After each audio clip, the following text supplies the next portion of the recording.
Oke, pada kesempatan ini saya akan membahas eh, metode menaklukkan grammar dengan mudah. Ya, pembahasan pertama kita adalah pembahasan tentang tenses. Di mana banyak orang yang kemudian kebingungan atau bingung untuk memahami tenses. Eh, ya, banyak hal yang kemudian eh, menjadi penyebab. Mungkin salah satunya adalah eh, buku yang terlalu berbelit-belit pembahasannya, kemudian metode mengajarkan atau metode penyampaian mungkin yang kurang tepat atau lebih disederhanakan. Oke, eh, yang pertama ketika kita membahas tenses, berarti kita sedang berbicara masalah bentuk waktu. Nah, kemudian otomatis berbeda dengan pembahasan bentuk waktu dalam bahasa Indonesia. Kalau dalam tenses, dalam bahasa Inggris, maaf, maksud saya pembahasan bahasa Inggris, pembahasan bentuk waktu dalam bahasa Inggris itu setidaknya ya ada 3 pembahasan bentuk waktu.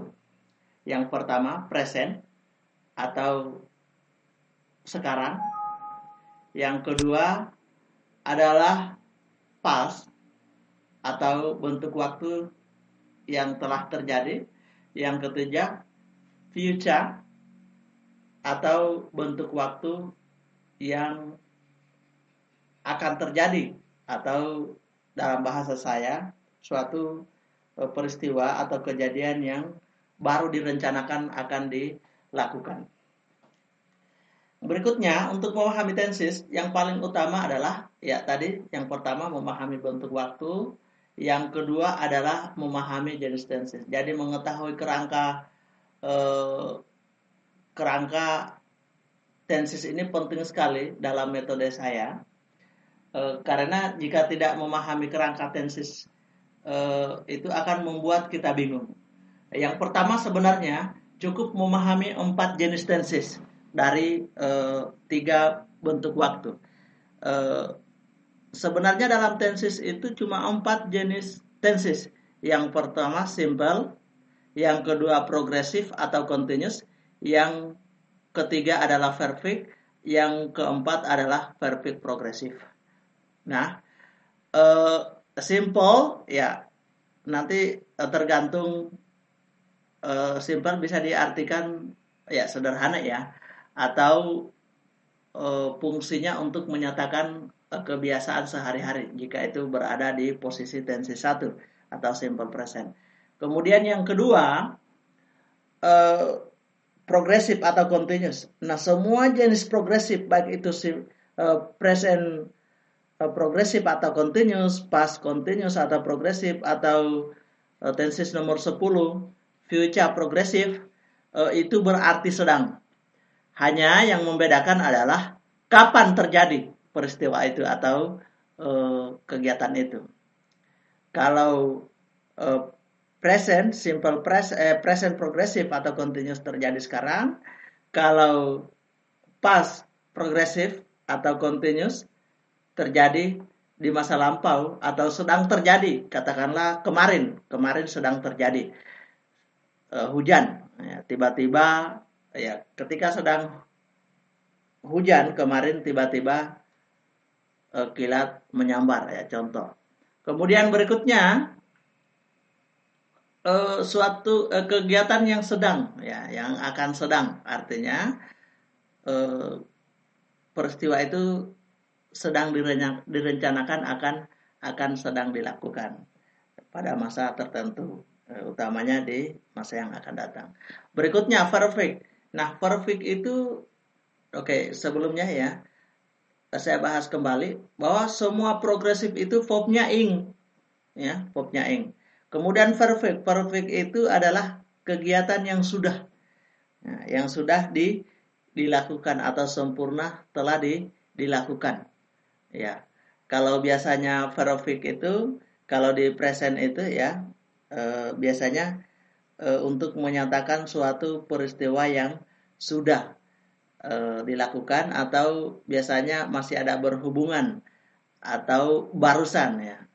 Kemudian berikutnya present perfect ya, past perfect sama ya, hanya terjadi, telah selesai dilakukan di masa lampau. Kemudian yang tensi 11 future perfect itu direncanakan akan diselesaikan ya.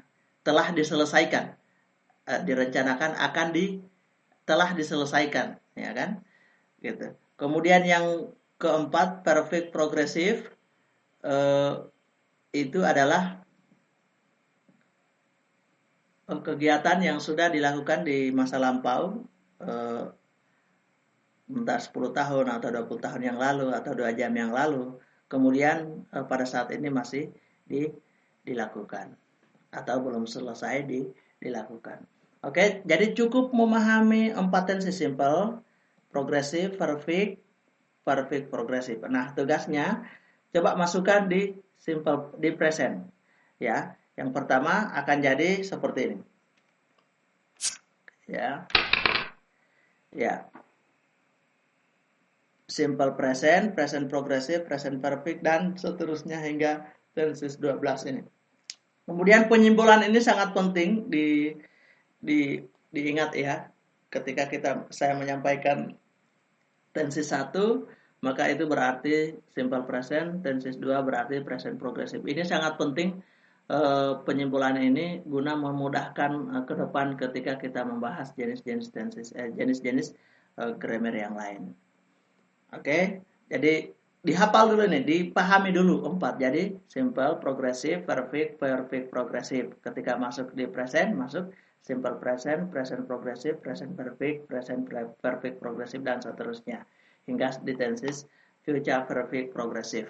Ini sangat penting ya kita pahami di luar kepala, kita menghafalnya di luar kepala karena akan mempengaruhi nanti tingkat kecepatan kita memahami. Jadi tadi ya, dalam membahas fungsi pun tinggal memahami 4 tenses ini maka kita akan memahami yang lainnya. Oke, berikutnya kita berbicara masalah formula atau rumus.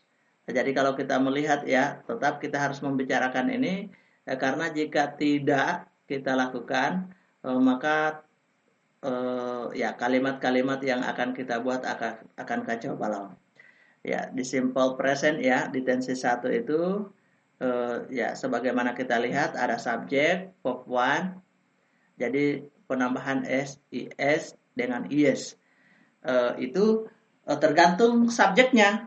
Jika subjeknya he, she atau it ya, atau yang sepadan dengan itu, maka harus ada penambahan s, is, is. Nah, kemudian berikutnya meski tidak ditulis ya, ketika dia negatif di sini ya, negatif, maka akan penggunaan do atau das itu tergantung juga subjeknya. Ya, dan seterusnya bisa kita lihat. Ya, kita lihat di progresif itu semuanya verb itu verbnya ing. Ya, verb ing, ada penambahan verb ing, verb ing. Kalau sama di perfect semuanya verb 3 atau past participle semua. Sama di present perfect perfect progressive semuanya ada penambahan being dengan verb ing. Been, verb ing, been, verb ing. Oke. Kalau sudah dipahami ini kita lanjutkan. Ya, kita coba masukkan dalam rumus. Kita coba membuat satu contoh kalimat. Coba perhatikan tensi 1 atau simple present. I eat an apple. I eat an apple. Kemudian I ate an apple. I will eat an apple dan seterusnya sampai I will have been eating an apple. Ya, coba diperhatikan. Ya, semua ya, coba diperhatikan di tenses 2, 6, 2, 6, 10 ya, tensi yang continuous atau progresif. I'm eating an apple, I was eating an apple, I will be eating an apple. Jadi itu semuanya berarti sedang. Sama di sini ya. I have eaten an apple. I had eaten an apple, I will have eaten an apple. Ya. saya telah akan menyelesaikan, ya, saya akan telah memakan apel, ya, mungkin besok, ya, jadi besok itu telah, apel itu akan telah akan dimakan. Oke, sama yang lainnya, ya. Berikutnya kita perhatikan, coba kita eh, membuat contoh, ya, membuat kita praktekkan setelah ini, ya. I write a letter, ya. I write a letter. Kemudian kita terapkan di 12 tenses. Coba kita perhatikan, ya, seperti ini. Ya, kalau Anda pahami tadi, ya, maka akan hasilnya akan seperti ini. I write a letter, kemudian I wrote a letter, I will write a letter, kemudian dan seterusnya sampai di tenses 12. Oke, perhatikan, ya. Ketika di sini subjeknya bukan I, bukan you, bukan he, bukan she, bukan you, we, they, I, maka jika subjeknya itu he atau she atau it, maka harus ada penambahan s. Ya, misalnya Andy writes a letter. Ketika negatif, maka dia akan menjadi Andy doesn't write a letter. Jika interrogatif, maka does Andy write a letter? Seperti itu. Nah, nanti kita akan belajar kapan kita menambahkan s, kapan kita menambahkan is dan is, gitu. Dan bagaimana aturan-aturannya di part selanjutnya. Olehnya tetap di channel ini kita belajar step by step bagaimana memahami tenses itu. Saya rasa untuk memahami tenses itu mudah. Untuk memahami tenses itu mudah. Yang perlu waktu adalah bagaimana menggunakannya dengan otomatis, ya, tanpa harus mengingat rumus tenses. Nah, itu butuh waktu, butuh praktek, ya, baik itu praktek verbal, ya, kita ucapkan, ataupun praktek menulis. Karena mengotomatiskan ini butuh waktu. Jadi tidak ada seorang pun yang satu kali belajar itu, ya, langsung menguasai, langsung mampu menggunakannya dengan natural, ya, kecuali orang-orang penutur asli atau native. Ya, demikian, tetap di channel ini, kemudian subscribe channelnya untuk mengikuti pelajaran-pelajaran selanjutnya. Terima kasih. Assalamualaikum warahmatullahi wabarakatuh.